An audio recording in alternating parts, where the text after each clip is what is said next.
Hey, what's going on? This is Ola coming to you live from my Empire Pro studios. Today is a special one. We do have a special guest in the house. But before we get into that, just so you know, if you're brand new here, make sure you subscribe to the channel and click the bell notification to make sure you are notified every time I come online like this. We're gonna have some fun today. Again, if you're brand new here, make sure you go to smartrealestatewholesaling.com and get your free copy of Smart Real Estate Wholesaling. It's a 300 pages book. It's also available in paperback, Kindle, audiobook, at anywhere you prefer to get your books from. But the best place probably to make it easier for you is smartrealestatewholesaling.com. And also we have a mastermind called 3pillarsystem.com. If you want to get started in wholesaling and you don't know where to get started from, the number one question of it all is, how do I get started? That's the number one question.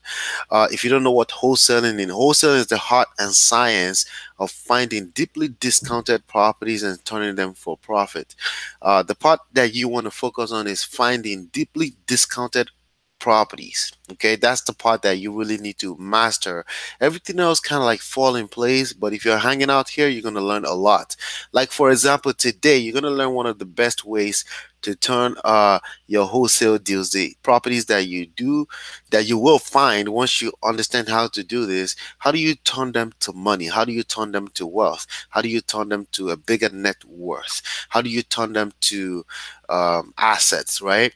That's some of the stuff we're going to be talking about here today. When I started in this game, I only knew one way. It was just to flip the house and make some profit and keep it moving. That's the way that I got addicted to. And when 2008 came, I got the shocker of my life, and it's not the best place to be. Okay, so that story is for another day.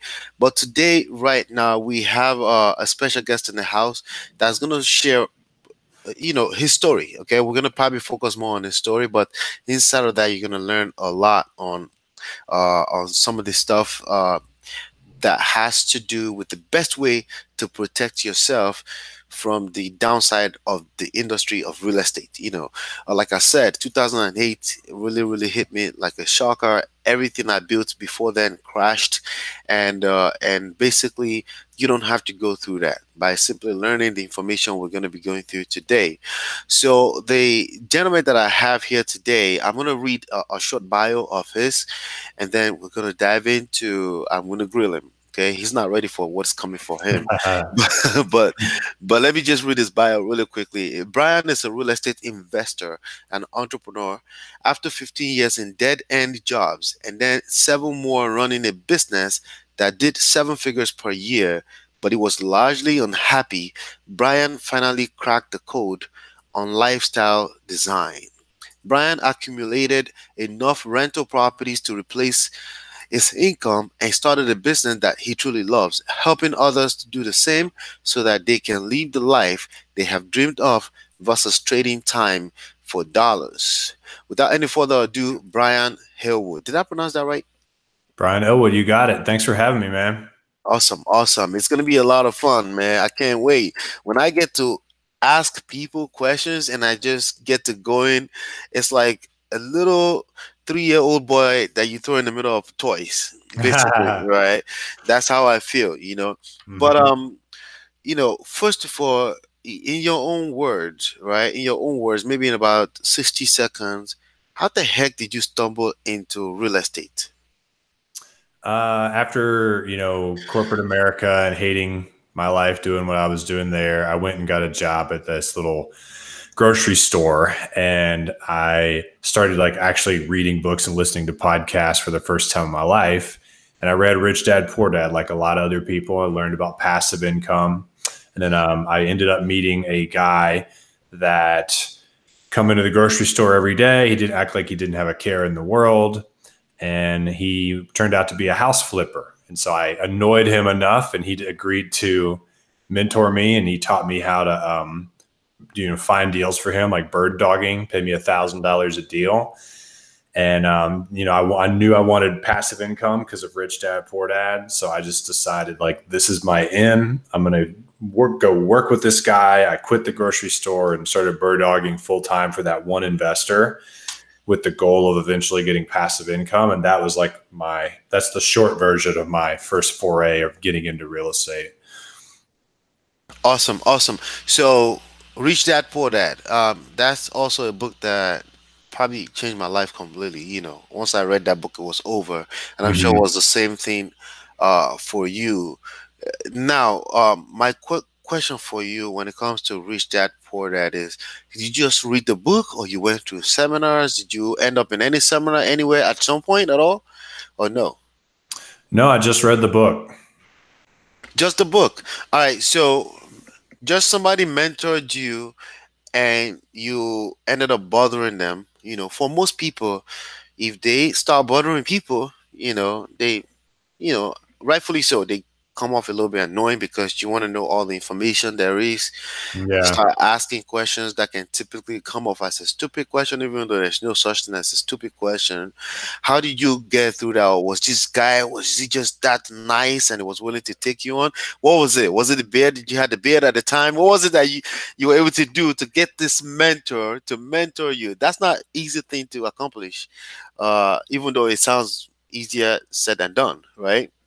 Yeah, that's a good question, man. And funny enough, the answer to that question is highly related to what you talked about when you were a guest on my podcast recently, which, by the way, a lot of people messaged me and said that's one of my favorite podcast episodes where I interviewed you. So thank you again for being on. My Um, pleasure. My pleasure. yeah, That was fun. yeah, definitely. Yeah. So what I did is, I asked him how I could help him, and I asked him where he needed help in his business. And I said, what's like your biggest challenge, right? Where can I add value to you? And he said, well, our biggest challenge is not enough leads, because that's everyone's biggest challenge and probably always will be, right? And so I find it funny that that's still the biggest problem, 8 years, 9 years later, it's still everyone's biggest problem. But so he taught me how to like drive around and write down the houses, the addresses of ugly houses in the neighborhood, send them yellow letters, and then I would find deals and then just pass it off to him. I didn't know how to work contracts, or I didn't know about prices or negotiating or any of that. So I would just be like, here's a seller, you do something with it. And he'd pay me $1,000 if I found him one. And so that was the relationship that we built to start things off. Awesome, awesome. So, can you hear me? You can hear me, right? Yep. All right, let's just make sure. All right, so basically, you were driving for dollars. Mm-hmm. Okay, how many deals did you end up doing driving for dollars? So I quit the job. After I made that first $1,000 check with him, I quit working at the grocery store where I was only making $9 an hour. And I was like, I'm going to bird dog full time because I just made $1,000 and I only worked about like 3 cumulative hours on the deal. So I'm like, that's $333 an hour. It's my new hourly rate, right? That's what I thought. And so I just jumped in full time finding him deals, and I found him 9 deals total my first year. So I made $9,000 my first year as an investor. I remember my tax return. That's not bad at all, man. Yeah. Quick question: how long did it take you to do the first one to get that first $1,000? Maybe a month or two. A month or two. That must have been the most excruciating month of your life, right? Yeah. You're putting a lot of time and energy and a little bit of money into it and wondering if it's going to pay off. But man, getting my first check without having a boss or a job was so eye-opening to me. I realized like I can take care of myself. I don't have to run to a job every time I need a paycheck. I can make a paycheck. I didn't believe that until I got that $1,000. He invites me to lunch. He gets his checkbook out. He scribbled something on it. He slides the check across the table. And I'm like, dude. And that was my aha moment, like that made me know that I'm going to be an entrepreneur in some way for the rest of my life. Absolutely, absolutely. Now, was this guy a flipper? Like he actually fix and flip, or he was just a wholesaler?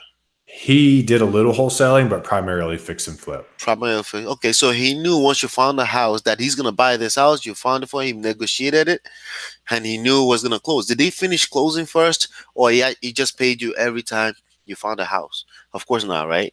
He finished closing. Yeah, after the closing happened, he would pay me. Okay, all right, awesome, awesome. Generally, people that don't understand me would think I'm probably completely against driving for dollars. I am never against any particular marketing strategy ever. Period. I'm not. The Hmm. only thing I would tell is always ask yourself a question, because for everyone that story is different from person to person too, right? What is the most efficient use of your time, right? Hmm. For you as a person, if you're completely dead broke, you're a high school kid and you're looking, maybe driving for dollars is something that you should look into. If you're somebody that you started to count more than $40 per hour or $50 per hour that you can make from your job, from a day job, there are probably more efficient ways for you to market, right? Hmm. Than to be driving around town, right? Can you speak to that? Did you see that effect at the time, or maybe later on down the years? How has your marketing evolved over time? Yeah, it's a good question.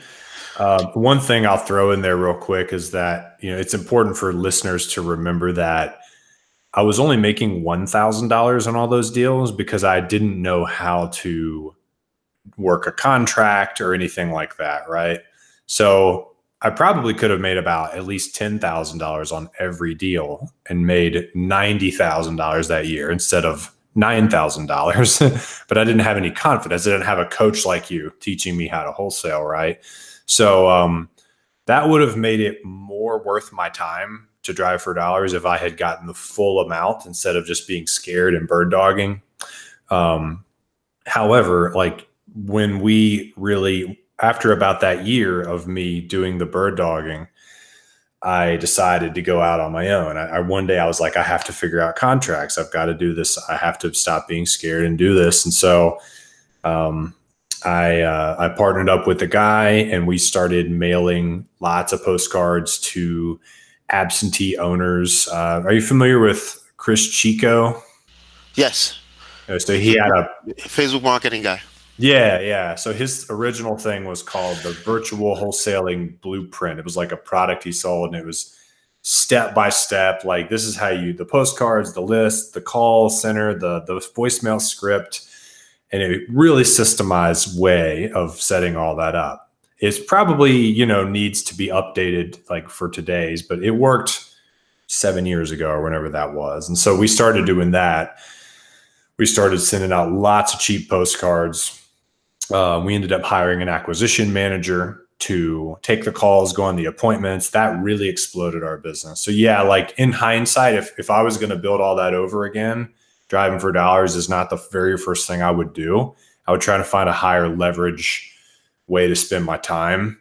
But that was really just, I didn't know That's any what that's better. what that's what you knew. That's where, Right, and that was right. the point I was making. That it depends on where you are in the game, Mhm. And you also mentioned, you also mentioned on the previous question that the value you bring truly is going to be directly proportional to the money you make, and if you are still at that level in the game where what you can think of or what your mind can comprehend is just driving for dollars and looking for those addresses using the whatever app they have out there right now, if that's what your mind can comprehend, get going, because the best way to improve your knowledge in this game is going to be experience, right? Mhm. So maybe you're going to gain some experience, you're going to look at houses, you're going to get more familiar with the houses. So it's never, for me, it's never about one strategy that's just bad. If you're talking to human beings, at the end of the day, you're marketing. At the end of the day, Yeah. if you're talking to two people, if you're talking to three people in 100 minutes, it's okay, as long as you can do it consistently. Because if you cannot do it consistently, you have a serious problem. Clearly, you could do it for a whole year, right, consistently, and you're able to generate that $9,000. And that first check, what did it feel like? That first $1,000. Can you describe what that first $1,000 feel like? Yeah, it just felt like for the first time in my life, I was able to be self-sufficient, and take care of myself and earn money at a higher dollar per hour rate, right? I had always had jobs making 5, 6, 7, 8, $9 an hour, $10. Corporate America making $35,000 a year. I never had a job that paid very much my whole life. I never had a job. And so then when I see that I can make big chunks as an entrepreneur, even 1,000 was a big chunk for me at the time. When I see that I can make that, like I was Yeah. like, whoa, there's a whole nother world out there. Hmm. And so it just gave me a lot of confidence. And I said, well, what if I spent all my time doing this instead of just like when I got off of work? What if I spent all day doing this? What could I accomplish? Right. And that's when I dove in full time. Well, $1,000, I don't know about you, but $1,000 to me is still a lot of money. I don't care. It is. Yeah. It is. Yeah. You know, Yeah. because I went through some things, and $1,000 will always remain a lot of money for me. Because Fair enough. if you build something so fast, like in real estate, you build such a massive income so fast. Sometimes we lose sight of that, but when you get bit in the butt a little bit, you start appreciating a little bit differently. You protect every dime, not even every $1,000. Yeah. I was Yeah. thinking about this recently. Like, I use a service called Postmates here to order food. Have you ever heard of it? No, no, no, no, Like they'll no. go to any restaurant and pick up the food for you and then take it to your house, even if that restaurant doesn't have delivery. So you can get food from nice restaurants. You could get sushi or like whatever you wanted just delivered, but it's a little more expensive. So maybe the orders are always That's pretty neat. I mean, we 50. got Uber Eats, we got DoorDash. Okay. That's might be the same thing. I haven't used that one yet, but my point is like, I'll spend 40, 50, 60, $70 on that, like a couple nights a week, like it's nothing. But then when it comes time to like spend $70 on like Facebook ads to grow my business, I'm like, oh, I don't know. I don't know. That might be a waste of money. But I'll spend it on like stupid like delivery food that's just going to fill me up one time, you know? So you're right. Like every dollar really matters when you invest it wisely. It can really make a difference in your life. Investing it in education or mentorship or real estate or marketing or personal development, I've just recently kind of relearned that lesson. That's such an awesome point. I go through the same thing, and I can't tell you, like, you talking about marketing, $70, right? But then Right. $10, you just notice you just spent that on nonsense, complete Yeah. nonsense. Easy. Yeah. Yeah, that is such a great point to make. But I think it's also applied to time, don't you think? To how you spend your time. Like if someone would drive, some people would drive for dollars, for hours, but Hmm. if you tell them, do you have an hour to work on your business per week, they may have trouble with that. I think it works on every types of resource you can find in the Yeah. game, basically, right? The time one is really important. Like if you see somebody who has a wholesaling business and they're getting some traction and they're doing some deals, but they're still out like, cutting their own grass or something when they could give someone like, I pay a guy $25 a week because I have a small yard here in Denver. Right. But if I were to go buy a push mower and have to service it and keep the blade sharp and keep the oil changed and the filter changed and cut the grass and then weed eat. So now I need a weed eater and I got to keep that thing up. So I'm spending like, how much time am I putting versus how much does it cost me to pay someone? You Hmm. know, I'm basically signing up for a job that pays $15 an hour every Hmm. weekend if I'm not willing to outsource that. Right. So I'm really big on looking at areas where you can get leverage in your life to get some of your time back. Like I get everything delivered. We have every item in my house, like if it's toothpaste or Q-tips or floss or laundry detergent or Ziploc bags, like it's all on a schedule through Amazon and it gets delivered at a frequency that we need it. So I don't go shopping. And not only is that cheaper, but I don't spend any time driving to the store, walking around Target, or doing any of that. So yeah, time is like arguably even more important than money in terms of how valuable it is. That's such an awesome segue into lifestyle design. you Yeah. know, when I started this game back in 2005, I had to drive to appointments, and I just before I got on with you, I just sent out a contract by DocuSign, and I don't go to an appointment unless I just don't, and there's some people out there that will say no, you should still go to an appointment. It allows you to nail the contract a little bit more. What's your take on, what would you say to someone who says, but hey, you're just going to leave your life inside, you're missing out on life. You have all this delivery, you have all this systemized, timed things, or using technology Mhm. to get some of the, some people would argue that the fun in real estate is going to the appointment, and seeing Mhm. those people. What do you say to that? Where do you draw the line? Well, I think if that's true for them, then absolutely they should be going on the appointment. Like it's all about discovering what your passions are and how you want to be spending your time. So if I'm going to buy my time back by paying for services and things, then I have more time. What am I doing with that time? If I'm sitting around watching Netflix and eating chips, like I'd probably be better off like mowing the grass, right? Get outside, get some fresh air, get some exercise. But I don't want to do that. I'd Well, you rather, don't want to. right? I'd rather go exercise like on my mountain bike or at the gym. And then when I'm working, I'd rather be recording podcasts with you, writing my next book, coaching my students, looking at rental properties, and that's it, right? Like I want to spend all my time on those few activities that are the most enjoyable to me and make the biggest difference in my businesses.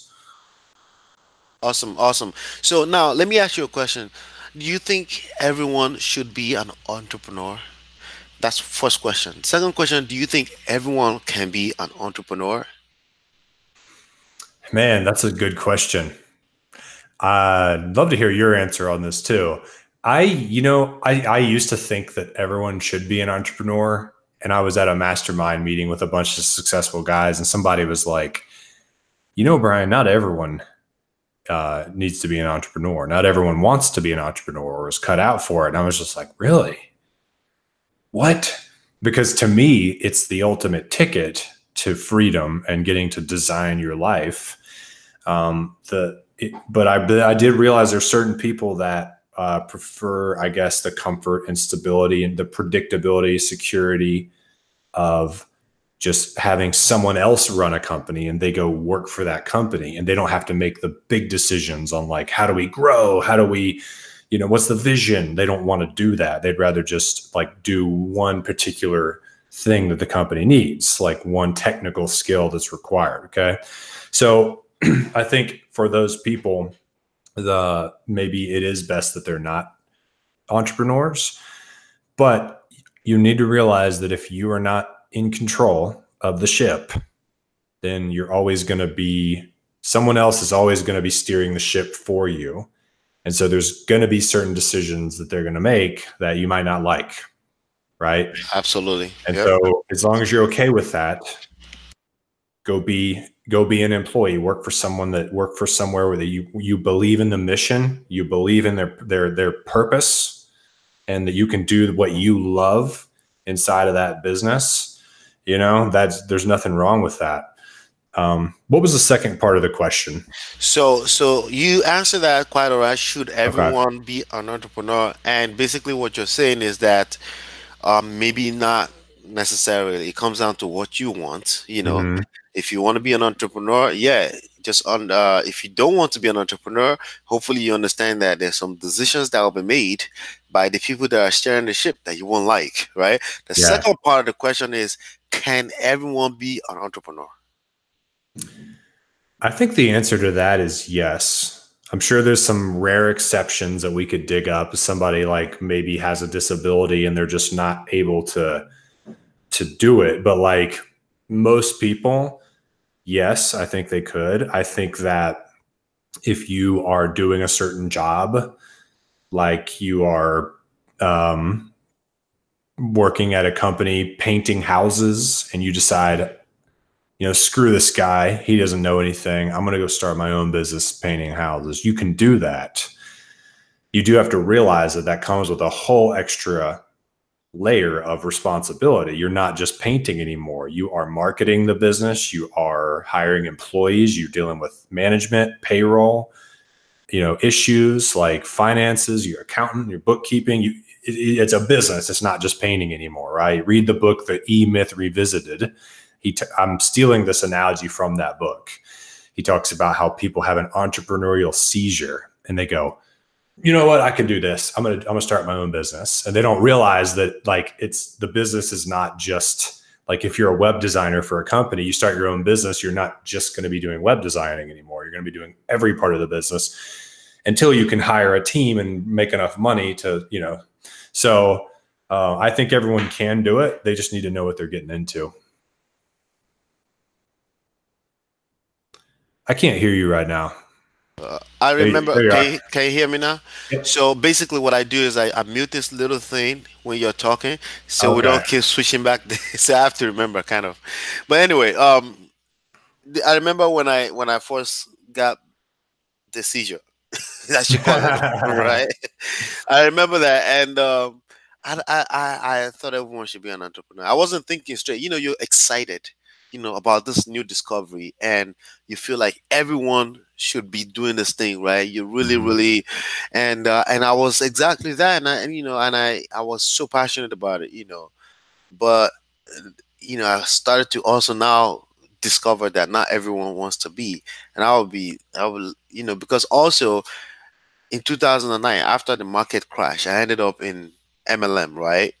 For a few months, trying Mhm. to figure that whole thing out. The market crash, MLM was booming because everybody Mhm. said, recession proof, blah, blah, blah, which eventually brought me to internet marketing, right? Mhm. And, you know, at that time, when I try to pitch my deal at people, right? And they go, no, I get pissed off, it was annoying. Then I eventually discovered that was my selfish reasons why I was annoyed, right? I wanted to make a little bonus check from recruiting somebody, and you go through all these different discovery and stages in your entrepreneurial journey, and then you realize that, what?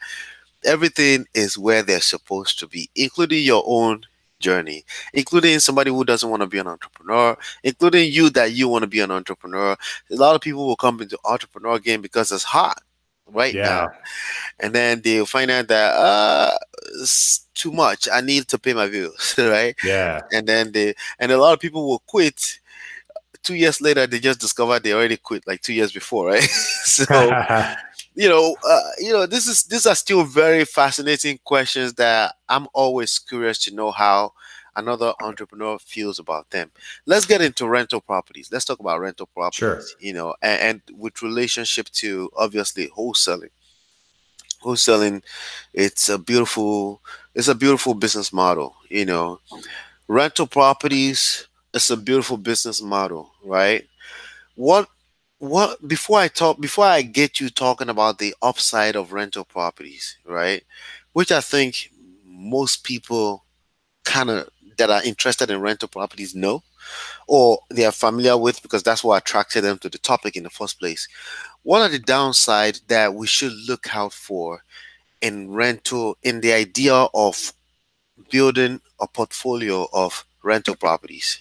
Sure. So, one of the first things to look out for is that, like with wholesaling, big chunks of money are coming to you, right? Into your bank account. Cha-ching, 10, 20, $30,000, whatever. And it's nice. When you buy rentals, it feels like the money is leaving you. Feels like the opposite. You don't have to put lots of money into deals. Like I have ways to buy houses with none of your own money. You have to find better deals to be able to do that or learn seller financing. But sometimes you do have to leave, at least $3, $5, $7,000 of your own money in the deal to have a rental. So you're like, oh man, I just lost some money. That's how it feels. And then you're only getting $250 or $300 a month in net income from that house now. So you're like, this isn't that sexy, right? At first, it's not. One rental is not going to totally change your life, right? So it's a slower game. I wouldn't say it's a long-term game. It's like a mid-term game, whereas wholesaling would be short-term. Rentals is more like mid-term. You can really change your life in a few years, but it starts out kind of slow and you have to be consistent. Also, another thing to look out for, I'm guessing this is probably somewhat true for wholesaling right now, but being that it's 2019, it's a little harder to find deals right now than it used to be for rentals as well as for like wholesaling and things. It's just tighter. There's more competition. Prices are higher. You're having to look in markets outside of where you live. Like I used to invest in Nashville, and now I'm like an hour outside of it because that's the only place to get cheaper houses. So you're going to have to be flexible and learn how to invest virtually and all that. So now you just mentioned virtually in the same sentence as rental properties. You know, Mm-hmm. that's not a popular thing right now, and based on what you just said, I'm actually excited that right now all of a sudden, right? Based, based on what you just said, you said people come into the market. It seemed like there's competition, right? I beg to differ personally, right? I think there's something called market shift. I don't think the market shrinks ever. I think Mm-hmm. population actually is growing, which means market is getting bigger, but there is market shift. And if that kicks you in the wrong spot of your guts, you may be out of business. Mm-hmm. So I agree if that's what you mean by competitions coming into the game. Um, People newbies, so marketing can seem a little bit more difficult, but if you pay attention to certain core concept of marketing, um, I believe that it gets easier because your knowledge and your experience is increasing, Mm-hmm. but yet the core is the same from the beginning of mankind to the Dan Kennedys, right? To the Yeah. J. Abraham. It's the same thing, but your knowledge and your experience is actually increasing if you invest time into learning this stuff, which we call marketing, the heart and the sciences of marketing, right? But Yeah. on the surface, if you go on YouTube University, in the comment area, you see everybody everywhere. It looks like, wow, it's saturated. It does feel that way, and I have to remind myself what I just said. Like, no, no, no, no, it's not saturated. Majority of these people will not invest the time and the money required to master this game. So you are gonna do what it takes to win this game. So the cream always rise to the top, right? That's a great point, man. Right. One thing that I've been working on with my students that's just a little, just to make your point, is I realize that most people's copy sucks, like in their marketing, right? You mentioned Dan Kennedy. Like he talks about how your copy can't be boring, your marketing can't be boring. Most people's marketing is boring, right? So like you're right. One way to stand out in a crowded market is to make your message very different from every other message that they get. And there's a heart and a science to that, and it's basically up to every one of us to learn those things, right? Exactly. Um, when it comes to copy. So part of what I just discovered, based on what you were saying, is you used rental income in the same language as virtual.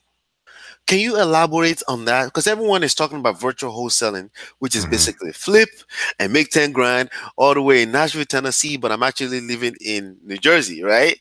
Mm-hmm. And that's what people are familiar with. But you just mentioned virtual and rental property investments. Can you elaborate on that? How is that possible? Yeah, I'm glad you asked that. So my podcast is actually called Virtual Real Estate Investing, as is my Facebook page. And I'm about to change both those to something else because people associate that with virtual wholesaling. The word virtual and wholesaling are kind of linked in real estate, right? But virtual and buying rentals is not so much. So, but the truth is if you want to buy rental properties, and you want them to truly make you passive income where there's just like checks hitting your mailbox and you're not doing anything. That's the dream, right? The rich dad, poor dad dream. If you want that, then you have to learn how to run your business virtually, even if you are buying houses in your own backyard. Okay. So like, even if I get a lead on that house, like I can see like 3 houses down outside my window, someone else has to go over there, contractor, inspector, like manage the rehab, manage the tenants, like go over there if there's a problem. If I'm going over there, how is that a passive income investment, right? So that's part one of the answer, is that you have to learn how to automate and build a team to where at least 90% of it's being done by someone else. The other part of it is that a lot of people live in cities where the numbers just don't make sense for rental properties, right? If you live in like San Diego or something, you can't buy a $50,000 house there, but you want passive income. It's way easier to buy those houses in like the Southeast.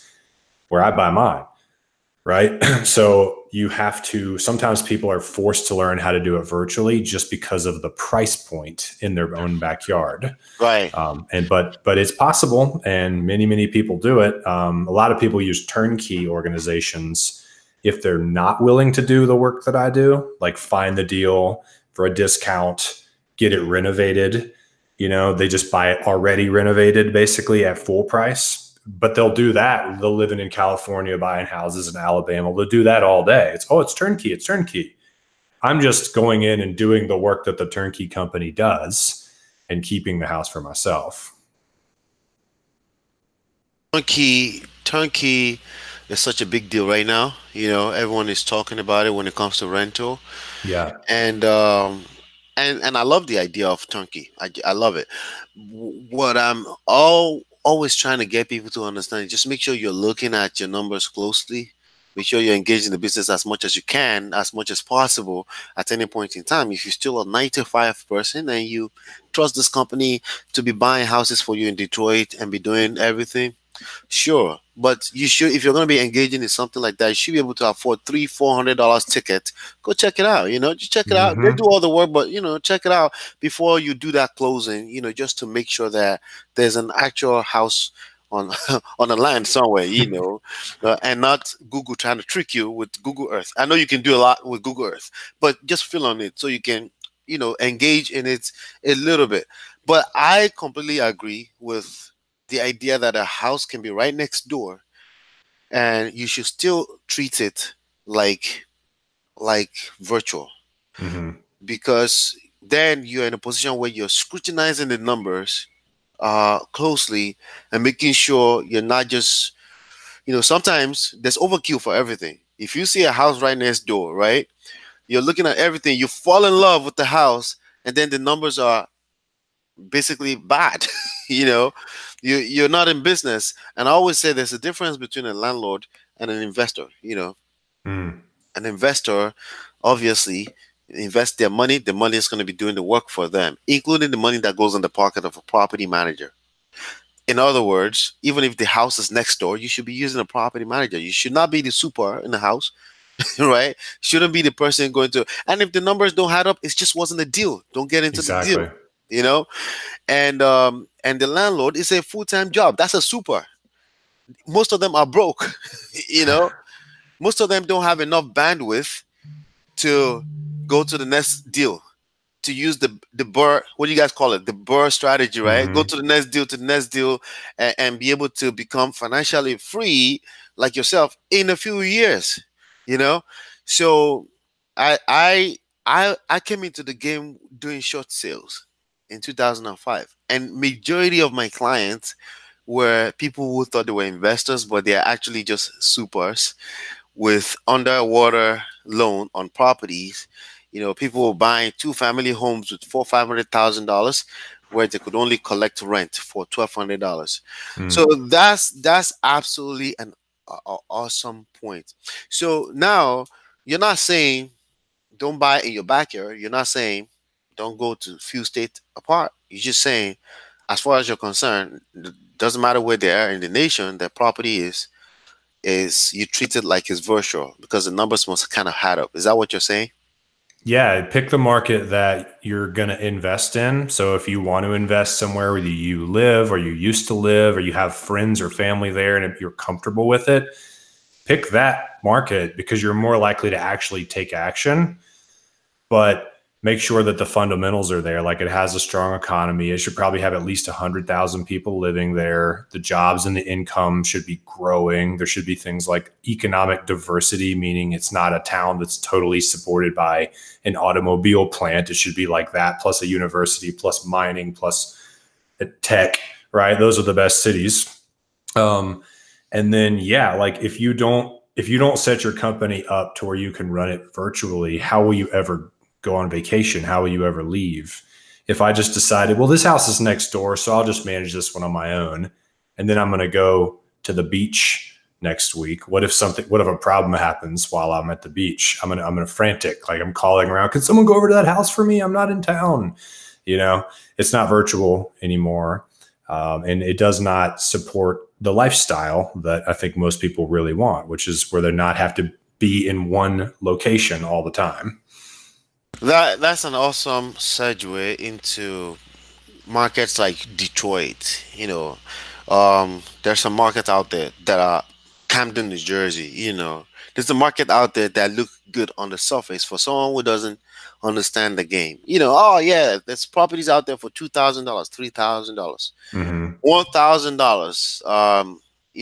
Because you mentioned price point. Anytime somebody say price point to me, my brain, because I'm analytical, I'm an engineer, so my brain goes to with respect to what? What do you mean price point? Like,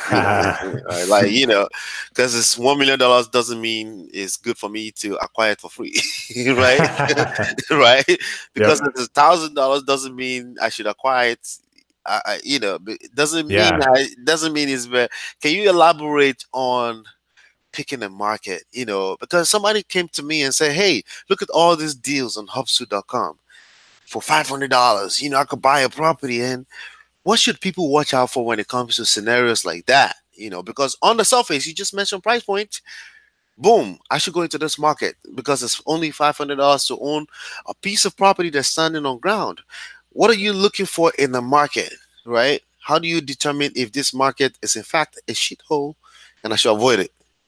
Yeah, it's a good question. So I don't know much about markets where houses are like $500 or $1,000. I personally would stay away from those just because I would fear just the fact, wondering if I could rent it out consistently and for how much. What kind of a neighborhood is it in?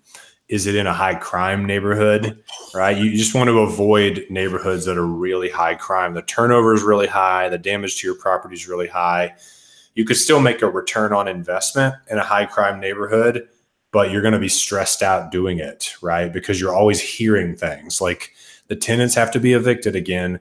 Somebody stole the HVAC again. They left holes in the walls. So you could still make money at the end of the year, but like imagine like the stress of like hearing all that. Wouldn't you rather just pay a little more and not have to deal with that? So picking a market, I usually go into there's about 5 different criteria that I look for. The first one is, what is the rent to price ratio? Okay. So what is like 1 month's rent divided by the all-in purchase price? Okay. And you've heard of the 1% rule before, where like 1 month's rent has to be 1% or greater of the purchase price. So $700 a month, $70,000 to buy. That's 1%. 700 is 1% of 70,000. So you can't pay more than 70 for the house, basically. Correct. I actually like it to be 1.3%. So one percenters are actually kind of break even rentals. Okay. So I would actually want to get that same rental for maybe 50 grand if it's only going to rent for 700. I don't have a calculator, but 45 or 50. Then it's going to be $700 would be 1.3% of the price. You want some cushion on your rental. You want some space, some breathing room between that break even and whatever is actual is it is Yeah. actually, right? Okay. All Yeah, right. That makes sense. you don't purchase as an individual property based upon just that ratio. You actually break down the real numbers on that particular property, but that gives you a good like starting point on, will this cash flow? If it's 1.3 or higher, you're probably in the clear to make $200 or $300 a month net on each house after all expenses. Okay. Okay. So if you're looking at a market and you're like, oh yeah, these houses are all like renting for $900 and they're selling for like 70 grand, or that's about right. That's a good, nice ratio. Okay, then you can start there. The next thing is economy. Like I mentioned, economic diversity. What is the economy strong in that market? Is it supported by multiple sectors? Meaning like there's a market that people used to invest in Tennessee, where there was a Saturn plant, make the Saturn cars, or GM make Saturn cars there. And everyone that lived in that city worked at Saturn. And then GM one day decided we're moving to New York or something. And they moved the plant. Everyone lost their job. Everyone put their house up for sale. Everyone left that town. And the economy tanked there because it was all supported by one thing. It should be supported by like 5 things. So they maybe have the university, maybe they do some mining, they have a tech company there. They have sports teams there. They have big companies like FedEx or Nike or Amazon or, someone like that. Maybe there's an airport nearby. Like those are the kinds of things that like create a well-rounded economy. That's the second criteria. The third one would be, are there jobs there, and are the amount of jobs growing? Because what's the one thing that's going to cause someone to pick up their whole life and move somewhere else? If there's a job, right? So jobs are huge for a market. One of the reasons Memphis is a really good market for rentals is there's so many jobs there because there's a lot of big companies there. And then you can look at. I worked at FedEx for 6 years.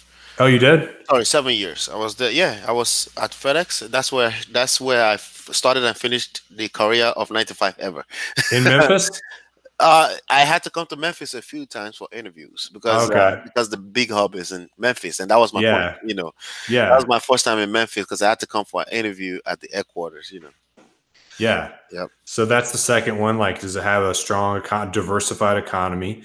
Or then the third one is job growth, and you can look at also income growth. Like, are the salaries growing? That's just another indicator of a strong economy. Then I also look at vacancy rates. You want to see a city where the vacancy rates are somewhere like 5 or 6 or 7%, not 10, 11, 12, 13. Seasonal towns like coastal towns or Las Vegas, the vacancy rates are like 12, 13%, right? So that's just going to eat up your cash flow and make your rentals less predictable. And then the fifth thing I would say to look for is an active real estate investing community. Because as you and I know, it's a relationship business. Absolutely. Right? Yep. So if you can find a local mentor, you can find private lenders, you can find contractors, inspectors, you can find title companies and realtors and wholesalers. And there's like a Facebook group and there's local meetings that you could go to. Then that's going to dramatically increase your success because you just plug into that ecosystem. Yeah, it's and a market. You learn. Yeah. And then so some markets actually don't have one of those. They don't really have like a RIA community, and that makes it harder for people. So I say make sure that you have that before you go somewhere. Absolutely. I mean, there's a saying that don't be the first, don't be the last. Yeah. Right. So don't be like, hey, there's nobody doing this business here. It's a great place to come to. No. That means you should avoid it, because the most successful companies, entities, human beings in the world understand how to use data clearly. If there's not existing data, right, it's just like looking up a property comparables on Zillow, and it says no data. Chances are, go look for more deals. Yeah. Don't be like, oh, it must be worth $500,000, which is 10 miles away. No, it's not. It's not. There's no market, And I see people make that mistake. Valuation and valuing properties is some of the most difficult things for human beings to comprehend. I found, and it's basically what you're saying, because there's a ton of property available for, I don't know, cheap price, whatever that is, does not mean you should go into that market. No.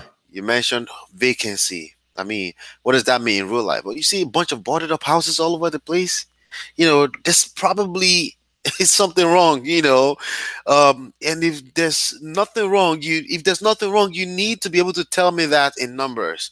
Maybe there's a speculative data or factor that everyone is looking up to that becomes a good reason for you to go into that market. But even in that sense, you want to make sure you have room in your money or whatever resources you're looking to invest into that area, because everything can go wrong. Just recently there was the big news that Amazon is coming to New York City, and people started to buy in Long Island because of that. People started to really speculate, and then boom, all of a sudden that's not going to happen any longer. It's just a very extremely bad place to be saying, everybody's buying here. No, or there's not everybody, but there's this cheap price here. Let me go there. You should quantify everything. If it looks like there must be a catch and you haven't found out what the catch is, keep looking. Look for the catch. There's always a catch. The only catch I allow people to capitalize on is you've done your homework. The catch is because I've done my homework, right? And Right. this looks good. Nobody else can see what I see. If you're so sure about yourself, please, by all means, knock yourself out. But if you're just looking at what everyone sees and everyone is avoiding it, and that's all you can see, there's probably chances that you should avoid that market. So some other people use volume, Mm, to as an analogy. If you go to the stock market, right, you want to invest in stocks, you want to make sure there's volume on that particular underlying stock or company. You want to make sure people are buying and selling that stock from time to time, because if they're not doing that, to a certain extent, you are basically at the risk of trying to sell your stocks and nobody's willing to buy, mm, or vice versa. The same things are applicable in real estate. It's basically demand and supply. You need a healthy balance of both ends. That's why you talked about people moving into the town, because there's job increase, right? The yeah. trend shows job increase. Economy, when you talk about economy, every city, every town, every street has its own economy. Every street in America, on this planet, has its own economy, and you True. must know what that is if you're going to get in there. Some blocks here in Newark, New Jersey, some blocks are very quiet. Some blocks are gang banging. There's criminal stuff going on everywhere. Some people will say, you know what, because the next block is good anyway, I'm just going to rent here and then find my way out of it sooner or later, or put a business around the corner, or whatever you want to do. Just make sure you know what the hell you're doing. Make sure you can quantify that. So very, very good point, my friend, when it comes to volume, when it comes to vacancy factor, when it comes to ultimately picking the right market. Now, what's the number one reason why you think wholesalers should start paying attention to rental properties? Because that's basically your story. Okay. Why did you go that direction? Why do you think they should pay attention? Is there any danger to not even paying attention to that at all? Yeah. Well, so, my story of reading Rich Dad Poor Dad, right? And wanting passive income so I could sit at home, watch checks hit my mailbox without doing any work. That was what my original vision when I'm sitting there wearing an apron, working in the grocery store, washing the apples. I'm like, one day I'm going to have passive income, right? And I got into real estate, and everyone said, well, everyone starts out wholesaling. That's what you should do. You should start out wholesaling. It's no money, easy way to get started. You can make money for rentals. And so I did that. And after a year or two, we started to have some success and make more money than I had ever made. And then I just got really into growing the wholesaling business. And I lost sight of my original vision and what I was really trying to go with my life. Mm. And I was just all about more marketing, more team, more infrastructure, more seminars, more books, more. I have to grow. I want this massive wholesaling business. That was my only goal, right? And then I looked up one day, and I'm managing 10 employees now. We're doing 7 figures a year. I wake up and I've got a printed out calendar like this one every day that I sat down to, but it was like, call with your acquisition guy. You got to call with your COO. You got to call with your marketing guy. You got to call with your office manager. You got to call with your accountant. And I was just like, oh, this sucks. I just didn't like it. I said, it wasn't what I wanted. I've always wanted to be an educator, what we're doing now, and write books and teach people how to improve their lives and make passive income. And so I got frustrated enough to where I said, we're going to change what we do. We're going to start, when deals come down our pipeline, we're going to look at them first and see, can we keep this as a rental property? And we had to learn strategies to get the money for it and how to analyze it. Because it's easier to analyze it at a wholesale deal and let somebody else kind of do the dirty work and get inspections done and see what's really going on there. So we started to really dig in and focus on that. And then over about 3 years, me and my business partner bought about 25 houses. And then I was running numbers on it. And I'm like, damn, my bills are only $40,000 a year. And That's it. and my half of this little portfolio we created is actually making almost that much. And I'm gonna start to step out of the wholesaling and start to do the business that I was always passionate about, which was education, right? Which was what I'm doing now. And so wholesaling helped me get the rentals. But like my true passion was always to be an educator and a coach and have passive income. So in hindsight, I wish I wouldn't have waited. I waited like probably at least 4 or 5 years into wholesaling before I ever thought about keeping one.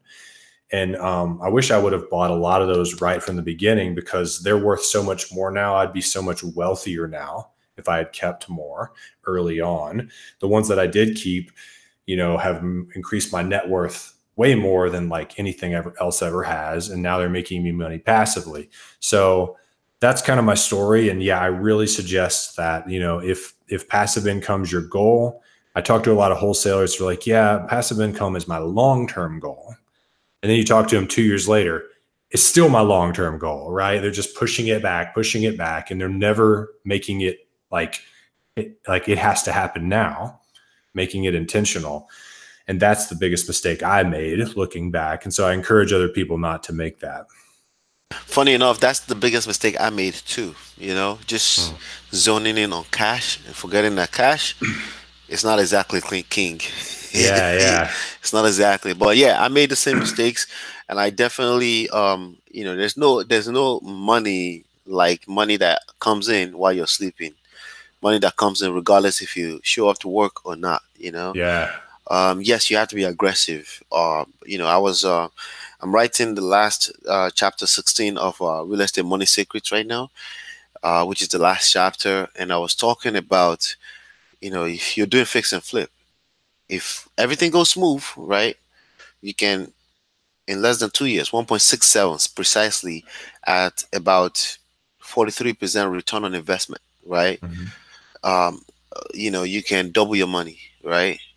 But the truth is that for every growth, there's something called slippage, right? So it's not gonna go like that. So Right. because there's gonna be some other factors are gonna be capped out too soon, right? But if you have a rental property, what's the average right now? Average cap rate for that you should look out for in rental? I'm getting them at probably around 9 or 10 Nine. percent. Yeah, Nine is 9. perfect, Yeah. right? So at nine, right? If you do the 72 rule of 72, right? Basically, it's to take you. If you invested $100,000, $140,000, to take you at 9%, 72 divided by 9%, to take you 8 years to double your money, right? So times four, but it looks like times four. But the reality is that if you're fix and flipping and you do two per year, right, it may feel like it's a little faster, but the truth is that there's that slippage, there's mistakes you're gonna make, there's learning curve.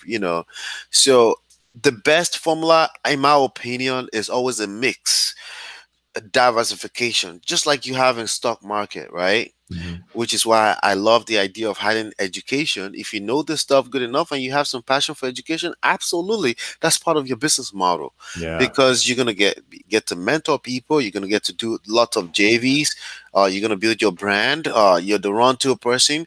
I don't shy away from telling people that because I run a channel here, and some gurus don't want to share that. But the truth is that it turns to money. Your brand does turn to money. The Mm-hmm. fact that you're educating so many people turn to money. But it's a diversification thing that I'm actually much more focused on, that I feel like everyone should be paying attention to, that I did not pay attention to in the beginning. Yes, wholesaling. Yes, you're not gonna keep all the properties you find. So bingo, what about the ones you could keep? Why about keep that, right? You mentioned it feels like you're putting money out. Well, you're acquiring an asset, you know. The money is So just the house now. You could get it back if you sold the house. The money's not gone. exactly. And that goes back to worshiping money. I'm against worshiping money in any sense. So if you're worshiping cash, you have a serious problem and you're probably Mm. going to be broke for a long time. But if you Mm-hmm. understand that money is what we choose it to be, at the end of the day, if you start paying attention to where money are parked in the form of assets, sometimes in the form of brand, right? Then you realize that you have so much more. Like some people will still argue that you can start real estate with no money. You will see people in chat rooms saying that's not true. You spend money on marketing. Like, no, you're missing the point. The point is that you don't need 60, $70,000 to start in real estate. You have some other forms of currency. It could be Mhm. desire because you want it bad enough and you're willing to learn the game. Somebody doesn't have that. You may have time. Like some of the things that most successful people struggle with is time. They don't have the luxury of time like a broke person. So it all depends on how you look at it. But hey, man, this was a lot today. I could go on and on. I know I have like about five other questions that I'm not going to be able to get to here. All right. But I think I'm just going to pick one, the last one. What are you up to? What do you want everybody to know that you're up to right now so that how can they reach out to you if they have questions, they want to start buying rental? If you can share that. Yeah, yeah. Well, thanks for having me on, and I definitely would up for running it back with you another time and having you on my show again as well. You can check out my podcast. Just search for my name, Brian Ellwood, ELL Wood. I'm about to change the name to 12 Houses to Freedom. So I don't know when you'll be listening to this, but you'll search my name, you'll find it. I also just released a completely free course on how to get the money for your next rental property. Even if you don't have cash, you don't have credit, no experience, you guys can access that course for free at fearlessfinancing.com.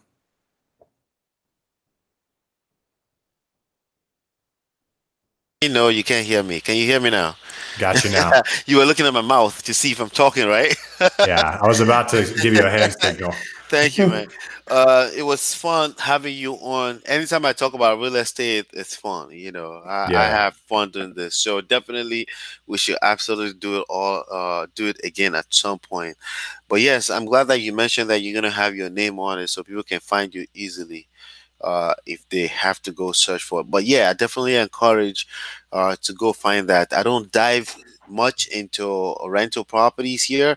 I talk about it as an exit strategy. I don't talk about it in an elaborate manner. So Mhm. if you want to learn, you want to go deeply into building this asset, right? You want to build this as an asset, as a massive asset class. It's the best asset class as far as I'm concerned, because the truth is that uh, keeping a roof over our head as human beings is not going anywhere.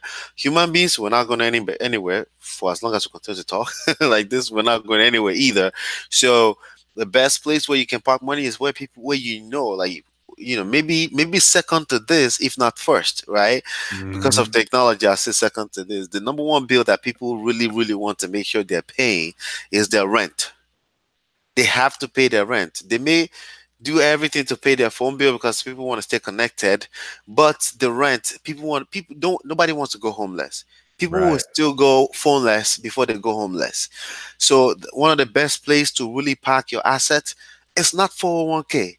It's not in the stock market. It's in real estate. So, and knowing for a fact that the asset stays there, even if the market tanks sometimes, that's usually the time that people want to rent more. Mm.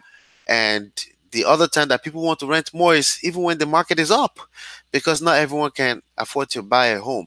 Now, the other thing that I'm looking forward into the future too is that the idea of buying a home, the traditional American dream thing, is going dead and dead by the day, because people are starting to count their money. There are apps to count people's Yeah. money, and they're realizing that home ownership is not necessarily increasing their net worth. Yeah. So that's a reality that's really coming to play. As a matter of fact, I'm teaching everyone to stop looking at buying homes, right? As just a home. Look at how you can make money from buying homes. Look at how you can buy a home for half the price, and then start looking at, you would rather buy a rental property at double the price that is worth today because you know what it's going to become later on, because you're paying that mortgage down, you're building that asset, but it's income for life. So thank you so much for coming here to add to that for my audience, because I don't think I spend enough time talking about looking into keeping some of these properties for rental purposes. Even if your credit is bad right now, like you said, go to, what is it, financing, Fearlessfinancing.com. fearless, go to fearlessfinancing.com. Google his name, go grab everything he has to offer for free. Thank you so much, Brian. Hopefully we'll catch up again very, very soon. Yeah. Thanks for having me. Yep. If you're here and you're brand new here for the first time, Smart Real Estate Wholesaling.com, go get your free book. And everything else I have to offer is back there. The book is also available in paperback, Kindle, and audio. Hopefully, you've been enlightened and educated. Click subscribe. Click click the bell right next to it to make sure you're notified every time I come online. I had so much fun today. I may just go chase after some more interviews out there. I've done some in the past, but thank you for maybe restarting this again. If you want to get some more interview on this channel like this, and or we said anything that made any kind of sense to you, please give this video a thumbs up. Make sure it lights blue before you leave this video. It helps us spread the word more, and we can help a whole lot more people. Thank you so much. We'll see you on the next one, and peace. Peace.